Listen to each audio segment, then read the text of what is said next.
ओम श्री राघवेंद्राय नमः। पूज्याय राघवेंद्राय सत्यधर्मरताय च भजतां कल्पवृक्षाय नमतां कामधेनवे। ಇದು ಅಪ್ಪಣ್ಣಾಚಾರ್ಯರ ಮನೆ.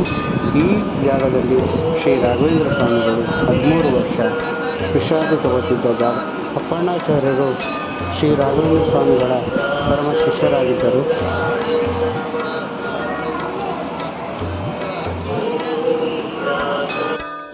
ಹೊರಗಡೆ ಗಿರ್ಲಾಕಿ ರಂಗೋಲಿ ಹಾಕಿ ಅಲ್ಲೇ ಕೂತ್ಕೊಂಡು ರಾಯರು ವಿಶ್ರಾಂತಿ ಮಾಡ್ತಾರೆ. ಅಪ್ಪಣ್ಣಾಚಾರ್ಯ ಮನೆಯದು ಅಪ್ಪಣ್ಣಾಚಾರ್ಯ ರಾಯರಿಗಿಂತ 2 ದೊಡ್ಡವರು.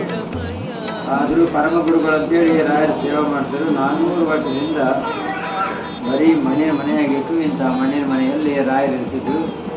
ಮನೆಯಾಗ ಒಂದು ಹುಟ್ಟುಗಳ ಜೀವನ ಸರ್ಪದ ಕೂರ್ತಿರ್ತ ಸರ್ಪ ಅಂತೇಳಿ ಮನ್ಯಾಗ ಹುಟ್ಟ ಇರಬಾರ್ದು ಅಂತೇಳಿ ರಾಘವೇಂದ್ರ ಸ್ವಾಮಿ ಪೂಜೆ ಮಾಡಿ ಭಗವಂತನನ್ನು ಪ್ರಾರ್ಥನೆ ಮಾಡ್ತಾರೆ. ಭಗವಂತನ ಪ್ರಾರ್ಥನೆಗೆ ಕೃಷ್ಣ ಸರ್ಪ ಸ್ವಯಂ ಶಿಲೆಯಾಗಿ ಹೋಯಿತು.